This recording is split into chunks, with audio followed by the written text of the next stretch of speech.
there is time to live ካምፓኒዎች ላይ there is time to live your job መልቀቅ አለብህ የሆነ ስቴጅ ላይ እኮ የምትሰራው ይጠፋል የሆነ years የሆነ አመት ከሰራህ በኋላ አይድል ትሆናለህ ለምን መሰለህ ስለምታበቃ የሚሰሩ ማአሳል ስለዚህ አይድል ስለዚህ this is time to live if that time doesn't come self doubt በጣም ሞልቷል አንተ እንደምታስበው ፖቴንሻል የለህም ማለት ነው ስለዚህ መልቀቅ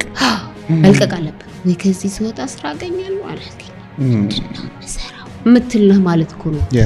መልቀቅ ካልፈለክ አንዳንድ ሰው ደግሞ እዛው ቁጭ ብሎ 10 ቦታ ሲቪ ያስገባል እሱ የምን ችግር ይመስላል በስራው ሴኩር አለመሆን የተሻለ አለ ብሎ ማሰብ ግን ሁለቱም ጋር ነው ችግር ካምፓኒውም ጋር ችግር አለ ማለት አሁን እኔ ሲቪ ለመላክ ጊዜው ካለኝ ስራ ሰርች ለማድረግ ጊዜው ካለኝ ማለት ነው there is something wrong እንትንም ደግሞ ይኖራል ማለት ነው ይሄ ካምፓኒ የሆነ ነገር ሊሆን ይችላል አያደርግ ይሄ ካምፓኒ ጆብ ሴኩሪቲ ኮን አይደል እንዴ ለጆብ አር ሲቪ የምታስገባ ከሆነ የራስን ቢዝነስ ካልሆነ ሲቪ ከሆነ ጆብ ሴኩሪቲ either you think you're not paid good or ይሄ ካምፓኒ ፌዝ አውት ሊያደርግ